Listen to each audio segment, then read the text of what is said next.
Solano College TV studio, and I'm joined today by Anaya Meyer and Lorelai McDowell. Welcome to our podcast, Psyched Out! Today, our topic will be on the evolution of fashion. We'll be beginning our discussion by focusing on the importance of fashion and self-expression. Yeah, I mean, as we all know, I feel like we all use fashion to express ourselves, like our feelings, like our personality. Me personally, I think I want to say mine is more like early 2000s. Like I like to dress feminine. I definitely do. I think I definitely have like a feminine style. Like I like to show it off, you know what I'm saying? I don't like to dress conservatively very much. And I love to thrift. I love like older styles. I remember you mentioned it was like MC Bling. I thought that was fun, like ultra feminine, pretty like fun. I just like to keep it fun, you know? Yeah. And I think that says something about myself. Like I consider myself a pretty fun person. So I like to express that myself with my fashion. No, yeah, me too, definitely. I have more of a alternative style. Alternative varies a lot. It can be very bright, like MC Bling, or it can be very dark, like gothic or emo. It's a big umbrella, but I like more of like the kind of grunge scene, kind of alternative. I just think it's fun, and I'm still getting used to finding that kind of style for myself. I'm still experimenting with it, but I like it, and I started wearing it, and I realized I'm a lot more confident in my looks and my appearance. It makes me feel a lot better about myself, and I think that ties back to just how expressive fashion itself is. I found a book called How to Build a Fashion Icon by La Roche, who I believe is a designer. And there's a quote from the book that says the journey towards self-confidence, self-expression, and style culminates with a clear picture of who you are and what kind of mark you want to leave on the world. And towards the end of the book, he follows up with another quote that says, it's about how these pieces, the clothes you're wearing, make you feel about yourself that matter most. And that's just what I love about fashion, because everyone has very different styles. And it's so expressive. You're expressing yourself without really needing to put it into words, you know? Yeah. I definitely feel that, yeah. Like, similarly, like, I found a study in 2012 in the Journal of Experimental Social Psychology. Like, we know about psychology, you know how we are. And they coined the term enclothed cognition, which is a psychological phenomenon where it's like the clothing that you wear kind of influences like your thoughts, your feelings, your behavior. Like the whole study was like people who wore like lab coats or something, and like they were like just clothes associated with like a professional role, they actually performed better on specific tasks, which I think is really like interesting, because it's like really like what you show on the outside is also like it reflects how you feel on the inside. Yeah, definitely. I think that's really cool. And my style is more modest, conservative. I do a lot of maximalistic fashion. I'm Pentecostal, so we express ourselves through maximalistic fashion, which is definitely like with bold prints and different styles. Like we'll use tulle skirts. It's very versatile. Also, we do different kinds of hairstyles, such as a low bun, a French twist, and a lot of women will curl their hair. I don't need to curl my hair, so my hair is already curly. Saves you a step, man. Yeah. And then we also use hair clips. They're a big part of our fashion. Also, we love heels. There's like we use lots of different kinds of heels. You talk about heels pretty often when you talk about like shopping. Yes. I got Saint Laurent heels, and I went to a conference and I paired that with this big maximalistic dress, and I loved it. Nice. It was definitely one of my favorite outfits that I've ever done. So cute. Yeah, I think it really like the outfit that you wear like really dictates like how you feel like at the day. Like if I'm like going out, I have like what I feel is like a fire ass outfit. I'm like going I'm like walking around and I'm like strutting my stuff. I'm like, this is gonna be a good day. Like I'm confident. I'm stuff like that. Yeah. Or if like in contrast, like I go out in like sweatpants and a hoodie, and I'm kind of like, ooh, like this is a lazy day. Like I'm just gonna like walk. I'm just gonna be chilling. Like I'm gonna be kind of slow, which is like, I mean, that's fine obviously, but it's like, yeah, like really like what I wear is like it helps a lot. Like when I want to have a good day, I put on something good, and I think that's really fun. And something that I also noticed with finding my style is even dressing up at home. Like, yeah, I'm at home. I'm not going out. I don't need to layer a bunch of clothes. But, like, having nice clothes that still align with the style, that are casual and comfortable, I feel good, and I'm just at home. Like, I'm not trying to impress anybody, but I feel great about how I look, and that's awesome. That's truly awesome.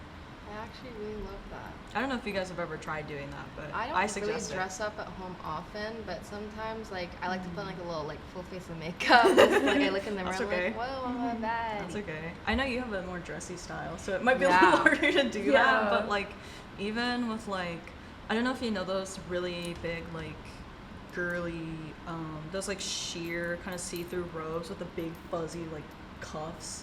Like something like that. Like even like I feel like that would probably align a bit more with yours a bit. Yeah. And you could even do something like that and be like, man, I look great. Yeah. And I'm at home.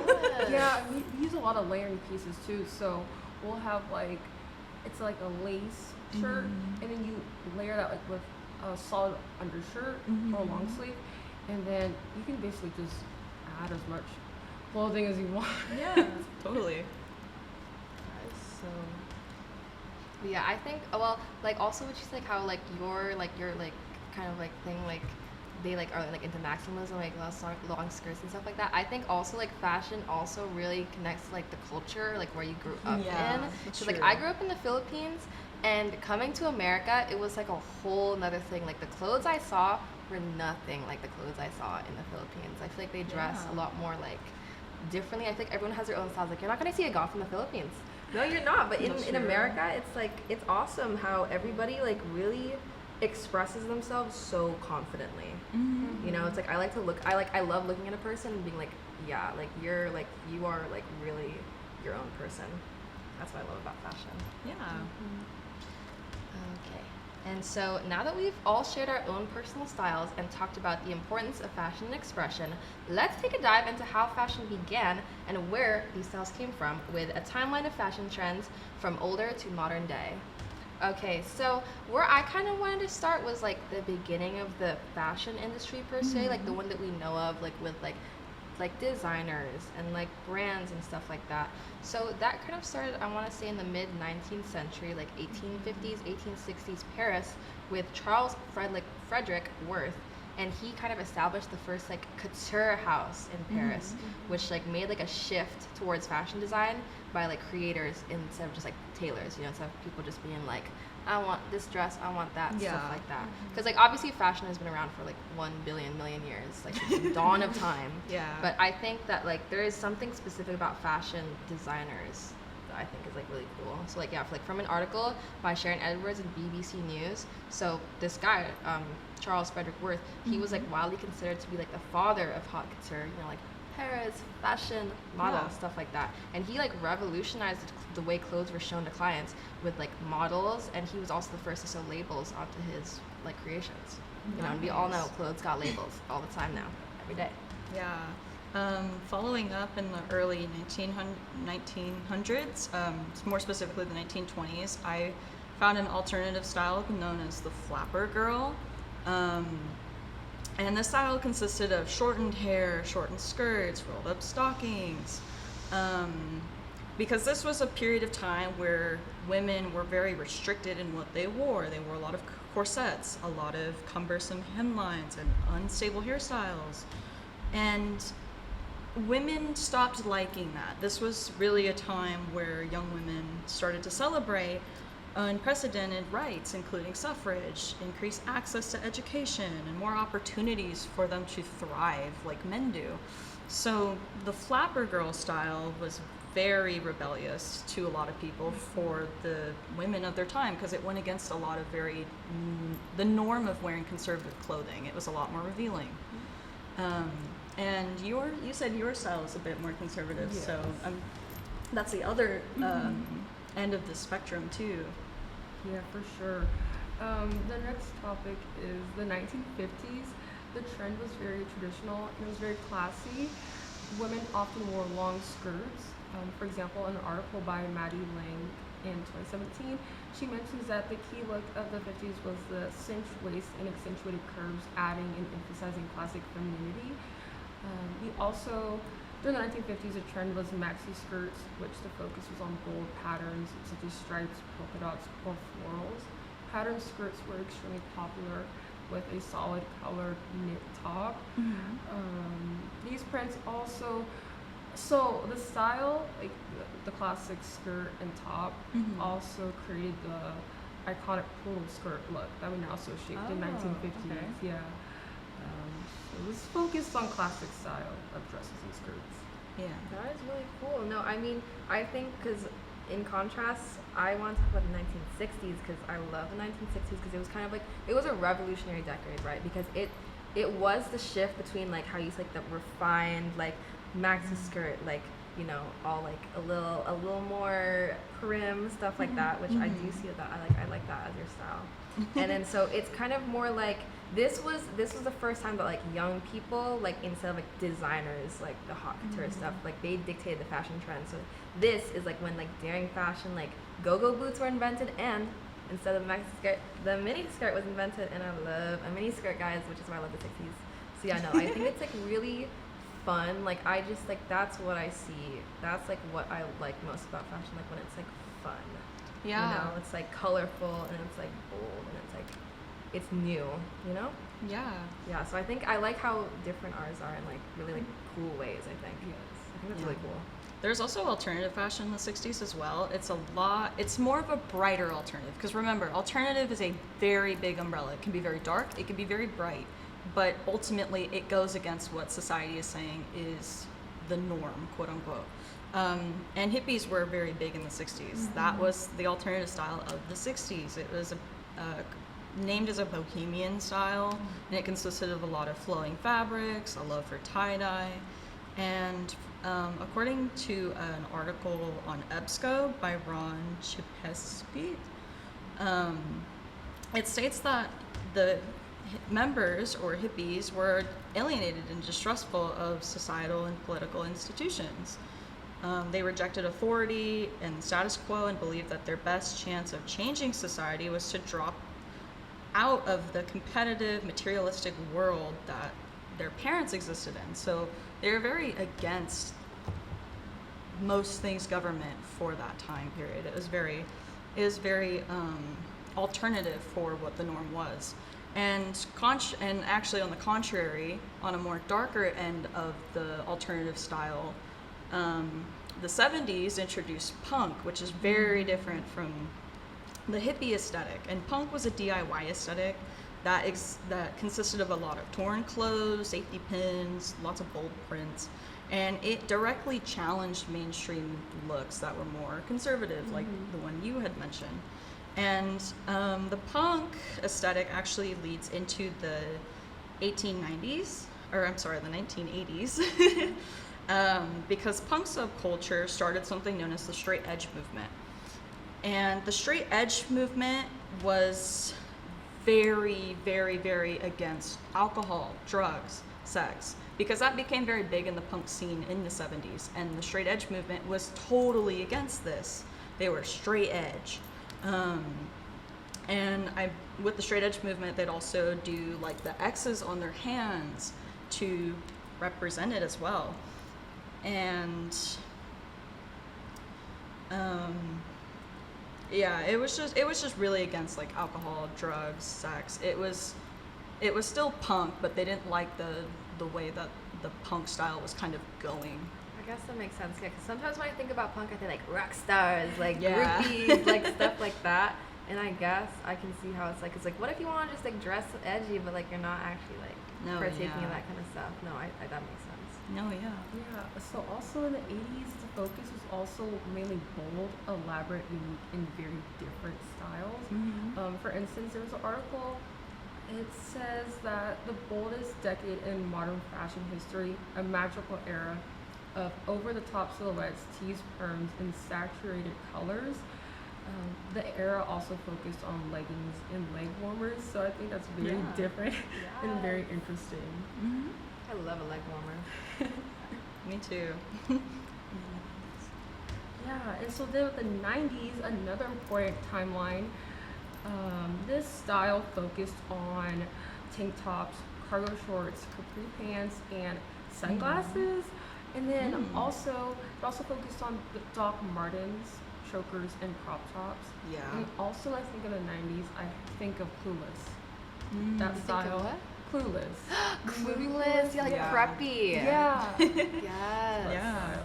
I love that. No, I love the 90s. Like Mhm. I think 90s was like peak like supermodel era, you know what I'm saying? Yeah. Like Adriana Lima type stuff. I think that's super cute. And yeah, they kind of have like I love the 90s style of dressing, like especially like the streetwear, like you know, like 90s like Yes. streetwear was like popular, and like I love like how you like the cargo shorts, like the tank tops, like stuff like that. Like that is my style. Like I love it because it is also a little bit like minimalistic. Like I don't think it's as like they don't have too much going on, but they make the simple stuff like look good. You know, like yeah, like in like the old like movie like shows and like stuff like that where they're like their fit is like a nice like long sleeve tee and some like baggy pants. Like that is so fire to me because I think because in the 90s there was a lot of like popular music and popular films at the time that was like very influencing of like their style, you know, 'cause, Yeah. like technology stuff like that. No. Picking up. No, definitely. And yeah, the 90s, even for alternative, was a lot different compared to the 70s and the 80s because 90s, for alternative fashion, a darker alternative fashion that became very popular in the 90s was grunge. And it is a lot simpler. It's flannel shirts, ripped jeans, combat boots, because the grunge style is characterized by deliberate rejection of mainstream fashion trends. So they're basically saying, this is too much, I don't want to do this. So they dress a lot more casually. And like graphic tees I know were big because of bands like Nirvana. So yeah, the 90s was definitely a lot more casual. And you know, even like grunge is really popular today. Like I feel like I'm more casual with my kind of style, so I feel like it probably aligns more grunge, but it's still popular today, and even like punk is popular today. The hippie style is still popular today with some people. Exactly. No, that's actually great. No, great that you mentioned because like we definitely like now that we've gone through a timeline of fashion trends from older to modern day and the historical context of all these like different styles and decades of fashion, how about we focus on the present, like today? You know, so in the modern day, like trendiness is everywhere, like way more than it's ever been, I feel. And we're going to be talking about how fast trends come and go and how they can vary, right? So as we all know, like the internet, that's like this era is like the internet technology era. And Yeah. because of that, I think trends, like they move faster than ever before. Like they go into trends, like they go into popularity, and then everybody's doing it, and it's like the new it thing, and it goes away like a month later. You know? Yeah. And I think that is because of like influencers and celebrities and like media, like popular stuff like that. And that's why they kind of like, because things fizzle out so quickly. Like people's attention spans aren't that good nowadays. So people get into it and then they get out of it. And that's kind of like why I feel like we do have a big cycle of like things get popular, things don't, stuff like that. Yeah, no, definitely. I found an article from the Style Academy International. It was written by Luisa Gabriel, and it states how Fashion Week traditionally served as the pinnacle of trend setting. And this is where designers would reveal their latest collections to the public. And that would be the trend for this time until the next Fashion Week and the new things and shown and announced. But Gabriel follows up in the article talking about how the rise of social media has disrupted this model. It challenges the exclusivity of Fashion Week and just how fashion trends come and go, because now people don't really look at Fashion Week so much anymore. They look at what's on TikTok, what's on Instagram, what's trendy on TikTok, what's trendy on Instagram. Like I know during 2020 was something for everybody, but I know one alternative style that got really popular, at least for makeup, was something called like e-girl makeup, and it did not last. It did not last. A lot of people look back on it and are like, God, this sucked. I don't. I liked it personally. That's just my own opinion on it. But I feel like that's a great example of like how that happens, especially online, because people will pick something up and want nothing to do with it a week later. Exactly. And then it's like a whole bandwagon because like we don't like this Oh, yeah. anymore, and then now everybody doesn't like it anymore, and now it's like people who still partake in it are like totally like hated and bullied, and it just doesn't make any sense to Yeah, me. it's like one person says it and everyone follows. Yeah. I also find it interesting how fast trends can go.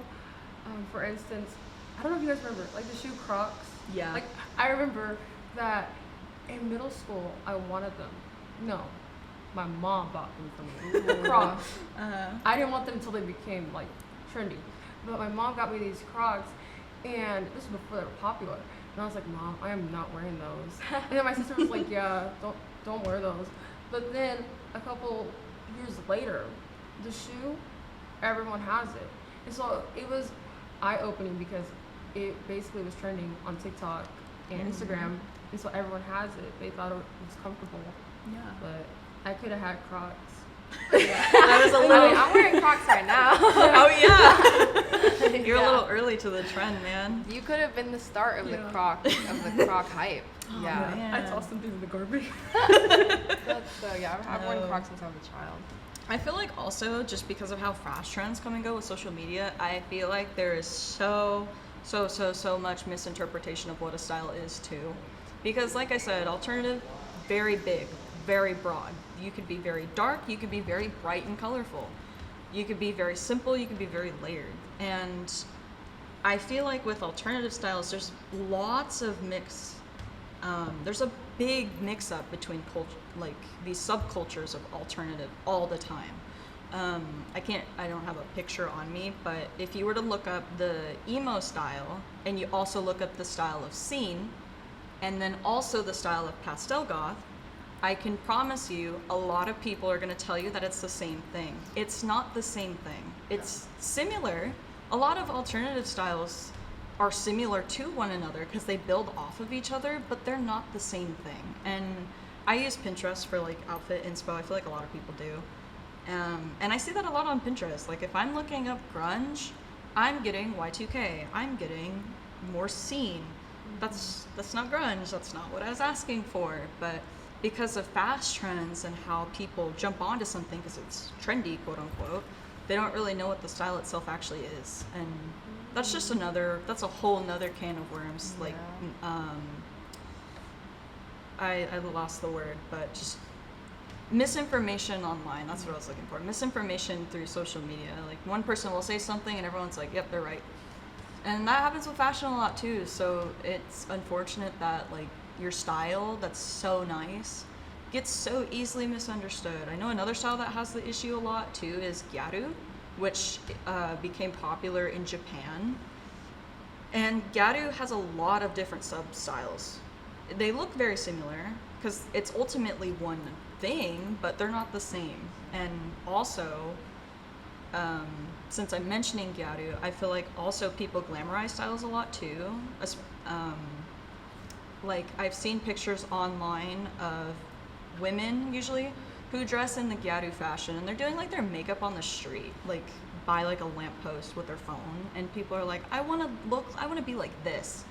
But they don't understand the cultural significance behind why they're even there. These girls, they're not there because they wanted to be. They got kicked out of their houses and are homeless because they were rejected for the way they wanted to express themselves through fashion. So I feel like social media causes that to be a problem too. Just glamorizing fashion trends and making fashion trends out of things that are not necessarily trendable. Like this is people's lives, this is reality to it. And also just mixing these cultures together, which can be upsetting, like especially if you really like one, because someone's telling you about something that you love and they're totally wrong. Yeah, no, I think there are definitely there are problems with like how these trends like are like they're so quick. Like Yeah. also like I don't know, like you know, like fast fashion, right? Like Yeah. stuff like Shein, like stuff like that. I think that's also a very like prevalent thing nowadays, because like fashion gets so like quickly started and quickly ended. I think like people like be mass producing like one hella popular style for like a month, and then people hate it. Like people just get over it, and now it's like the worst. And then now you've got like a billion clothes in like landfill because everybody's throwing it away, and it's crazy. Thrift stores Yeah, too. thrift stores, exactly. No, that's why I think with that issue of like fast fashion, there's also a lot more like ethical fashion movements like coming up, like thrift stores you said, like because like now thrifting and vintage shopping is becoming a lot more popular since there's so many clothes in the world, like and it's also like sustainable like materials being more like wanted. Like me personally, if I go to a store and it's like 100% polyester, I'm not buying it. Like I'm trying to get cotton, you know what I'm saying? Especially like I think now like companies are focusing more on like trendless designs and like more like long lasting things. Like from an article by David Marshall in Mago, it's like, what is sustainable fashion and why is it so important? So like like the fashion industry is like, I don't know if you guys know, but it's like a really big like polluter. It's crazy. And there's like a lot of different like sustainable fashion like I partake in. Like I like to thrift, I love thrifting. Like I don't want more clothes to be like made in the world. You know what I'm saying? Like I got this from a thrift store. This is probably worn by like this has probably been worn like by like 30 other people. Yeah. And I don't know. I like that. Like that's why I think like slow fashion is becoming a thing now actually. Like really interesting. Yeah. Instead of fast fashion, slow fashion, which is like opposite of fast fashion. I think that's really cool. You have a very layering style actually. Do you like I'm sure you do thrifting a bit too? Yeah. San Francisco, Haight Street, there's a lot of vintage stores, a lot of thrift stores. And I'm able to find a lot of cool layering pieces that I use. I had got this newspaper dress. I haven't worn it yet, but it was from suede, and it was the most beautiful thing I've ever seen in my life. And I thought of so many ideas that I could do to dress it up. Have you seen like mix-ups of like subcultures in like your style too? Or people saying something's like Pentecostal like style and it's not? I don't think so. No. I don't think so. I mean, the most I can think of is maybe like, I know Christian Dior, like in the 1900s, like they had a runway in that classic dress. It was the bottom half was white and the top was black, but it was very classic type of style of the dress, which I thought was really nice. Okay. Yeah, no, I love that. I think we all kind of have our own like view on like, I know we all love to thrift though. That's one thing. Yeah, I think that's really, there's like a lot of fashion. That just shows how expressive it is. Yes, because we all really have does. like me and you have similar-ish styles, but also like, so different. Yeah, so different. And then like me and you are totally different. Like we layer a lot and accessorize a lot. Well, I do sometimes, but it's totally different. Yeah. Sure. And I think honestly the coolest part about it is like the history behind it. You know what I'm saying? It's like everything always comes from something.